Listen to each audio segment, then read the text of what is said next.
Hi guys! Thank you for joining me today. I just did a previous video you may or may not have seen talking about my own personal issues having had blood drawn for so long and having done IVs and infusions, and now I'm struggling with my veins and having good veins and not completely ruining them, which is a fear of mine. So I did a previous video talking about that, and I also talked about the politics of how this is something really overlooked despite millions of people in our country having vein damage due to illness and being older and having a lot of blood drawn, etc. And how there's really just no oversight or solutions or any care given from the medical community to find solutions to this or help us to keep our veins healthy despite this. So this video is going to be about the tips that I did find that I'm going to be trying myself, and that hopefully will help you, because it was hard to find. I talked to doctors doing the infusions, I talked to a few nurses, and aside from saying to vary the site each time you go and to keep hydrated, I didn't really find much wisdom or much help. And those things are good advice, but they're just not enough. If you're chronically ill like me, or if you're a bit older and you've just had a lot of blood work done, or you have weaker veins, you know that that advice only goes so far. So what I looked up, it took me, also it was hard to find because while I was Googling it, I found a lot about keeping your veins healthy by way of not having varicose veins. But I found very little of keeping them healthy despite damage or abuse to them. So I did find a few things on the subject, and then some of the tips for varicose veins, a few of the things I thought could also help with getting blood drawn and having your veins scarred or collapsed in that way. So I will start with the tips. The first tips are going to be just lifestyle wise, and then the next ones will be a few supplements.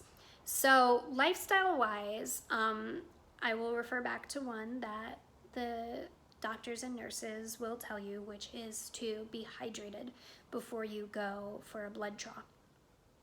Now, this is good advice. I would recommend drinking a lot of water the evening before, and also a lot of water as soon as you wake up, continuing until you go to your blood draw or your infusion. However, if you're someone who's chronically ill, you might have issues with hydration even if you drink all the water in the world. I definitely have this issue. I try to drink a ton of water, and yet I'm just always dehydrated.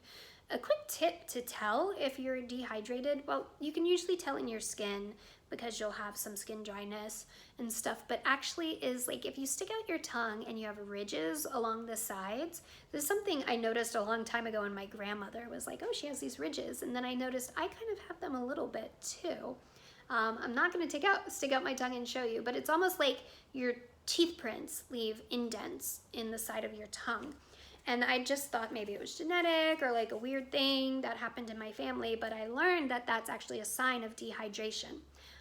So I have that as well. That's a good way to check. And also, if you drink a lot of liquid and it just goes straight through you, if I drink a big thing of water, I'm gonna 15 minutes later just be running to the bathroom with that.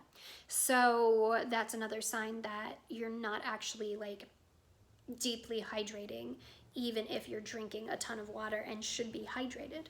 So their tip of staying hydrated is all well and dandy, but most of us with chronic illness have issues with deep cellular hydration, and that can affect our veins. So even if we're drinking a ton of water and trying to do the right thing, it might not make a difference. So my tip for that is to take electrolytes with it. Now, there are a ton of drinks out there that offer an electrolyte balance, and if you can have those, that is just a great easy solution. Just buy that. Make sure you're not getting one with a ton of sugar and chemicals in it.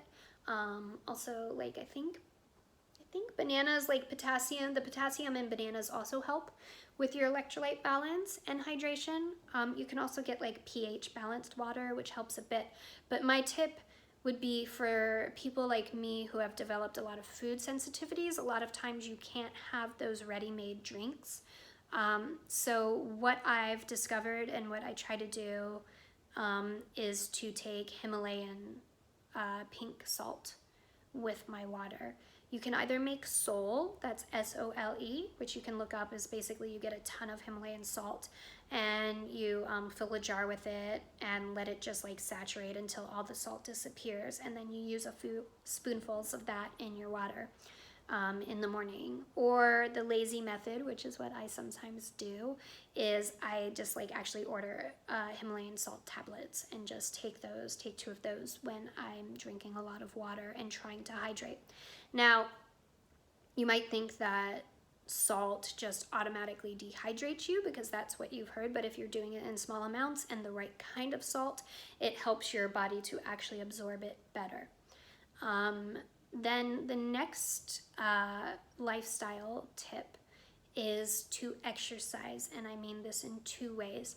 So like regular exercise could be like cardiovascular or just like anything kind of getting your blood pumping will help to strengthen your circulation and have a good effect on your veins.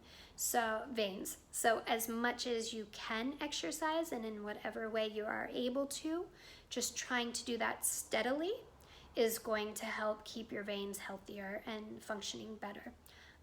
Then the other way is to exercise your arms with weights. Again, like for me, I have some joint issues, so I have to do lower weights, and hopefully it's not going to exacerbate my wrists or my elbows too badly.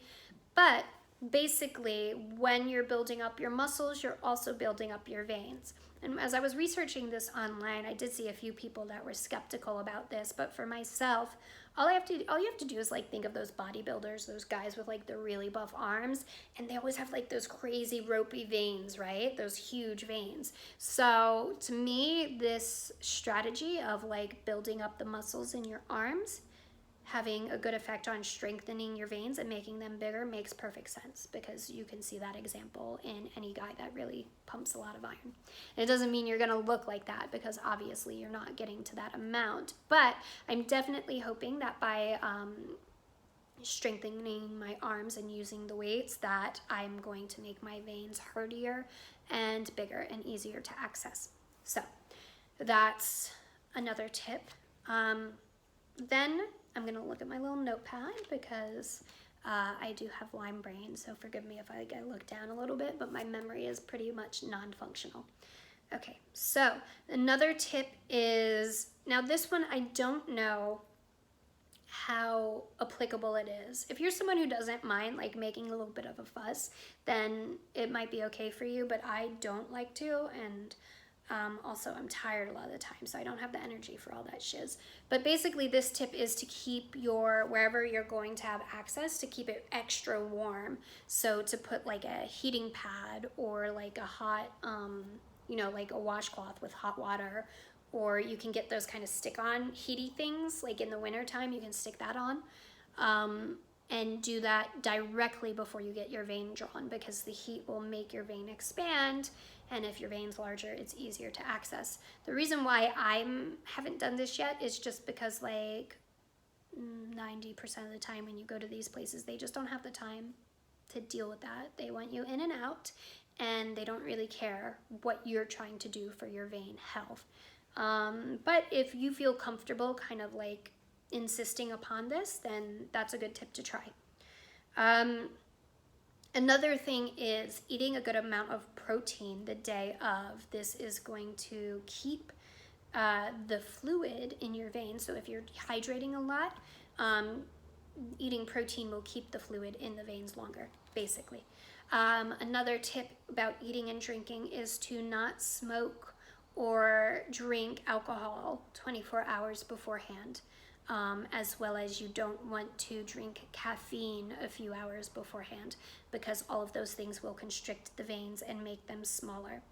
So those are my lifestyle tips, and now I'm going to move into a few of these supplements that I found. I feel like a while ago I looked this up and I found one really good site for this specific thing of keeping your veins strong and not just about varicose. And I couldn't find it today, but I found a few still that I think will be helpful, and so I'm going to tell you them, and I'll also list them below. And if you guys have any other supplements that you feel would be good for preventing damage to your veins and keeping them healthy despite a lot of pokes, please feel free to comment and add that to our list. So the number one, not number one as in the most important, but just the first thing that is good for keeping your veins healthy are flavonoids.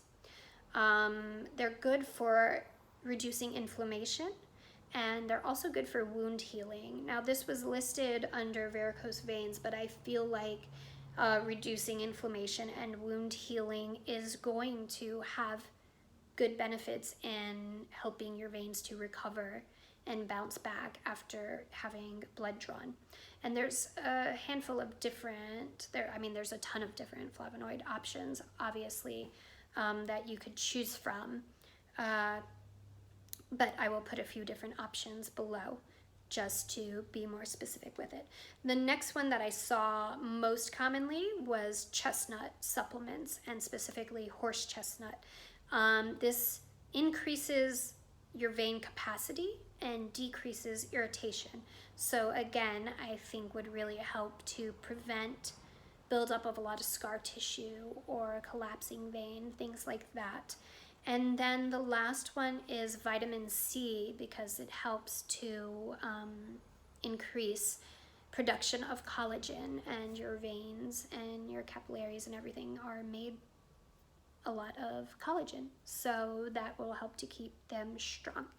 So I hope that this was helpful to anybody else out there who is struggling with this issue as I am, and trying to find a way to prevent further damage, knowing that we're going to need continued blood draw and infusions and IVs, but wanting to keep our veins as healthy as possible. So if you have any other tips, you just want to leave that below, that would be amazing. And if you try any of these methods and after a few months you see good results or you like them, also drop by and let me know if it's working for you. I hope it will work for you. I hope it will work for me. And thank you so much for watching. You can subscribe to see more videos about chronic illness. I'm gonna do just a bunch of different ones about the politics of it, about my personal journey, about what it means to be a woman and chronically ill and not always taken seriously, as well as different tips and treatment things throughout my journey. So thank you for watching. See you later. Bye.